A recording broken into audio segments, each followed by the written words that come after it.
Olá e bem-vindos. Hoje a gente vai mergulhar num conjunto de textos muito importantes sobre educação antirracista no Brasil. Olá. A nossa conversa vai girar em torno de uma coletânea de artigos. O nome dela é Educação Antirracista, Caminhos Abertos pela Lei Federal número 10.639/03. Uhum. E a nossa missão aqui é, tentar desvendar de onde veio essa lei, por que ela existe e, principalmente, quais são os desafios para colocá-la em prática. Certo. O ponto de partida é essa lei, de 2003, que tornou obrigatório o ensino de história e cultura afro-brasileira nas escolas. Parece simples, né? Mas a pergunta é, como é que a gente chegou até aqui? E essa é a pergunta fundamental, porque o caminho foi longo e o motivo para essa lei existir é muito profundo. Imagino que sim. As fontes que a gente analisou mostram que, antes dela, o que reinava nas escolas era o silêncio sobre o racismo. O silêncio. Zelensky, na verdade, é um pouco inofensivo. Ele tem consequências muito concretas, sabe? Como assim? Esse silêncio permite que as diferenças físicas, tipo o tom da pele, o cabelo, sejam vistas não como características, mas como uma justificativa para a desigualdade, quase como se fosse natural. Entendi. E o impacto disso para os Para alunos? os alunos negros, o resultado pode ser, assim, devastador. Autorrejeição, uma autoestima que nem chega a se construir e, em muitos casos, o abandono da escola. Nossa. E para os alunos brancos, existe um efeito também? O efeito é igualmente perverso, só que na direção oposta. Pode acabar criando nos alunos brancos uma sensação completamente irreal de superioridade. O que só alimenta o ciclo, né? Exatamente. Alimenta um ciclo de preconceito que nunca termina.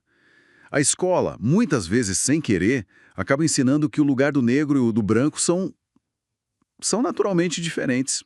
E desiguais. Certo. Então vamos desconstruir uma coisa logo de cara, com base no que diz um dos artigos, o de Sales Augusto dos Santos. Vamos lá. A Lei 10.639 não foi um presente, né? Não foi um ato de boa vontade política que caiu do céu. De jeito nenhum. Foi o resultado de uma luta imensa, mais de meio século de pressões e de mobilização do movimento social negro. Meio século. É muito tempo. E as fontes mostram que essa reivindicação não é nada nova. Em 1950, 1950. sim, 53 anos antes da lei, o Teatro Experimental do Negro, com Abdias Nascimento, organizou o primeiro Congresso do Negro brasileiro.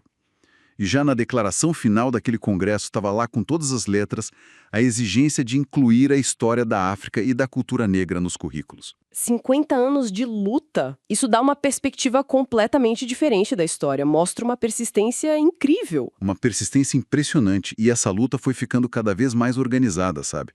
As fontes citam o sociólogo Carlos Assembalg, que já nos anos 80 listou as reivindicações do movimento negro. E eram coisas específicas. Muito específicas. Não era só incluir a história da África, era reformular os currículos inteiros, repensar o material didático, até mesmo incluir o ensino de línguas africanas. Uau! E o mais fascinante que os textos deixam bem claro é que essa luta não aconteceu só lá em Brasília. Antes da Lei Federal de 2003, o terreno já estava sendo preparado na base, nos municípios, nos estados. Ah, isso é muito interessante. Então não foi uma decisão que veio de cima para baixo. Não mesmo. Foi um movimento que foi borbulhando pelo país. A lei federal foi quase a consequência inevitável disso tudo. Exatamente isso. Foi a consolidação de uma luta que já estava sendo vencida em várias frentes. Por exemplo, a Bahia, em 1989, aprovou uma lei para valorizar a participação do negro na história. Quase 15 anos antes. Sim. Depois Porto Alegre, em 91. Aí vieram Belém e Aracaju, em 94, São Paulo e Brasília, em 96. Cada uma dessas leis locais foi uma vitória que aumentou a pressão para uma legislação nacional. Elas mostraram que era possível e, mais do que isso, que era necessário. Ok, a origem histórica está bem clara. Mas para entender os desafios de aplicar essa lei, a gente precisa mergulhar um pouco nos termos, né? Na linguagem por trás desse debate. Sem dúvida. Um dos textos, da Nilma Lino Gomes, argumenta que os conceitos que a gente usa, como raça, identidade, racismo, eles não são neutros. De forma alguma, eles carregam visões de mundo. Projetos políticos até. E o interessante é que não é um debate que fica só na universidade, né? Ela fala de um diálogo constante entre o que os acadêmicos pesquisam e o que os movimentos sociais vivem na prática. Exato. E vale a pena a gente parar um pouco para esclarecer alguns desses conceitos, porque eles são a base de tudo. Vamos lá. Vamos começar com identidade negra. É crucial entender que não é algo biológico, com que a pessoa já nasce. É uma construção social, histórica, cultural. Um processo, então. É um processo de tomada de consciência, de se reconhecer como parte de um grupo que foi historicamente oprimido e que, a partir daí, se organiza para lutar por direitos. Certo. E o conceito de raça? Esse talvez seja o mais polêmico de todos. Com certeza. E por isso precisa ser bem explicado. Do ponto de vista da biologia, a ciência já provou: raças humanas não existem. Ponto final. Certo. No entanto, o conceito de raça continua existindo como uma construção social e política muito poderosa. As pessoas são classificadas e tratadas de forma diferente com base nas suas características físicas, no fenótipo. Então, a biologia diz que não é real, mas a sociedade faz ser real. É isso. É exatamente isso. A raça pode não ser real na biologia, mas as suas consequências sociais são brutalmente reais. É com base nessa ideia social de raça que o racismo opera, O que nos leva ao conceito de racismo. que é precisamente esse sistema. O racismo não é só um ato individual, de uma pessoa preconceituosa. Isso também é racismo, claro, mas é muito mais. É um conjunto de ideias, de práticas, de estruturas institucionais que atribuem a um grupo uma suposta superioridade e a outro uma inferioridade. E isso aparece onde? Em tudo. Nos livros didáticos que apagam a história negra, na mídia que reforça estereótipos, no mercado de trabalho que paga salários mais baixos para pessoas negras. E aqui no Brasil, tudo isso é sustentado por uma ideia muito forte, né? O tal do mito da democracia racial. Exatamente. Uma narrativa, quase um conto de fadas, que diz que o Brasil é um paraíso racial onde todo mundo convive em harmonia. Uma ideia muito perigosa. Perigosíssima. Porque se não há problema, não precisa de solução. Ela mascara a violência do racismo e impede qualquer ação eficaz. E tem um dado num dos textos de uma campanha que é chocante. É o dado da campanha Onde Você Guarda o Seu Racismo. Esse mesmo. A pesquisa mostrou que 87% da população reconhece que existe racismo no Brasil. Mas quando a pergunta é, você é racista? 96% dizem que não. Impressionante, né? Como isso é possível? Existe racismo sem racistas. Essa contradição é o coração do racismo à brasileira. Ele funciona e se fortalece justamente através da negação. É um racismo que não gosta de ser chamado pelo nome. As pessoas admitem que ele existe, mas de forma abstrata, na sociedade, Isso. lá fora, mas raramente em si mesmas ou nas suas próprias ações. É quase uma esquizofrenia social, então. É uma boa definição. E quando a gente leva essa esquizofrenia para dentro da sala de aula, onde as crianças estão formando a sua visão de mundo, o impacto é devastador. É aí que a coisa fica séria. Muito! Os estudos de Eliane Cavaleiro, citados nas fontes, mostram que existe um abismo gigantesco entre a lei no papel e o que acontece no dia a dia. E a prática mais comum para lidar com o racismo na escola continua sendo o silêncio. E tem um exemplo no texto que é muito duro, mas muito claro, de um professor descrevendo um aluno negro, o Rafael. Uhum. Ele diz que o menino é muito sensível porque qualquer coisinha ele chora. É terrível. O professor interpreta a reação do menino, a discriminação dos colegas, não como um sintoma do racismo que ele sofre, mas como um problema de personalidade do próprio Rafael. Um ciúme que ele tem dos outros. Nossa, uma inversão completa. Uma inversão perversa. O problema, que é sistêmico, que é o racismo, vira uma falha pessoal da criança. A escola, ao não nomear o racismo, está fazendo duas coisas horríveis. Quais? Primeiro, falha em proteger a criança negra. E segundo, ensina a todas as outras crianças que aquele comportamento discriminatório é normal, é aceitável, é só brincadeira. Isso é muito pesado. porque a escola, que devia ser um lugar seguro, acaba validando a agressão e culpando a vítima, e a criança aprende que a dor dela não é legítima. E essa é a realidade que a lei tenta, a duras penas, mudar. Esse silêncio que você mencionou é brutal. Mas e quando o silêncio é quebrado?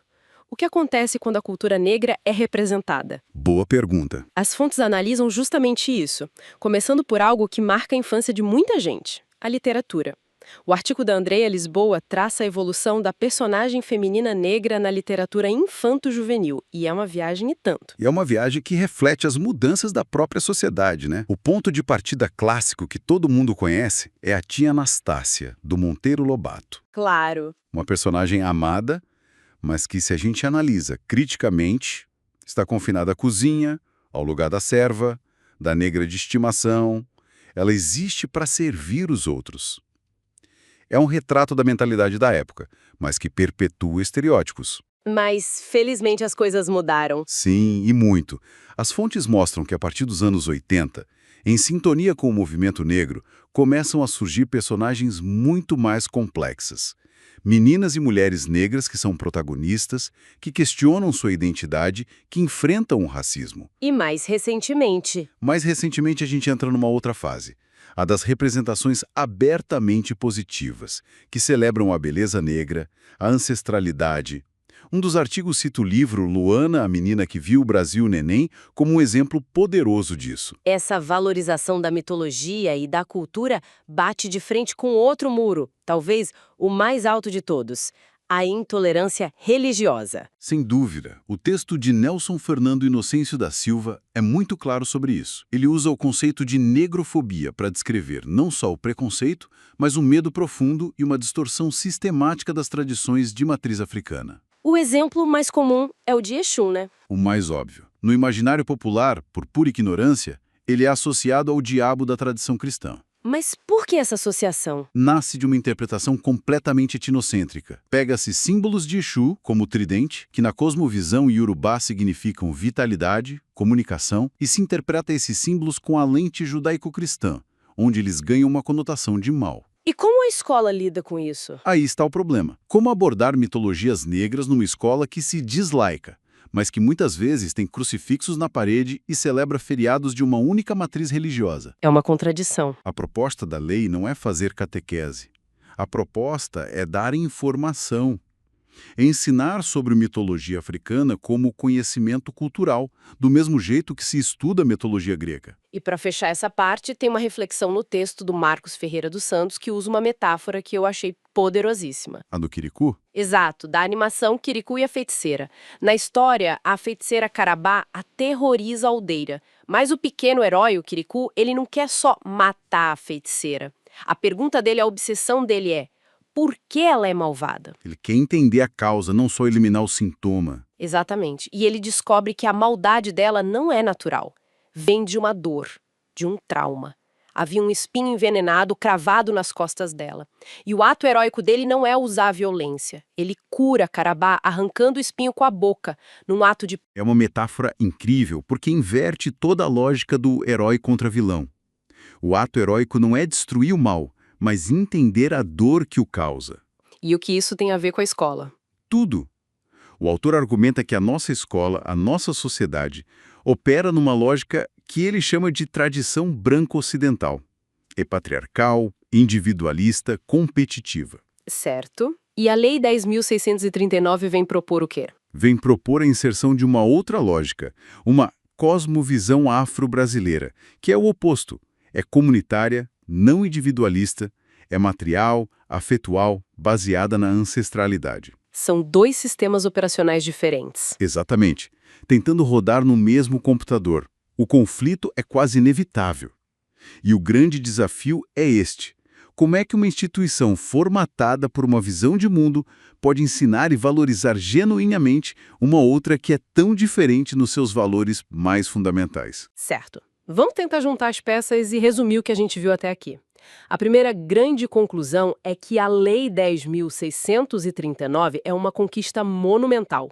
Não foi um favor, foi um direito conquistado. Exato. depois de décadas de luta do movimento negro. Mas, e essa é a segunda conclusão, colocar em prática é uma batalha diária. Elas barrem barreiras culturais muito profundas. A principal delas, o mito da democracia racial, que faz a gente fingir que o problema não existe. E soma-se a isso a falta de formação dos professores e uma visão de mundo eurocêntrica que ainda domina tudo. E por fim, ficou claro que os conceitos identidade, raça, racismo não são só palavras.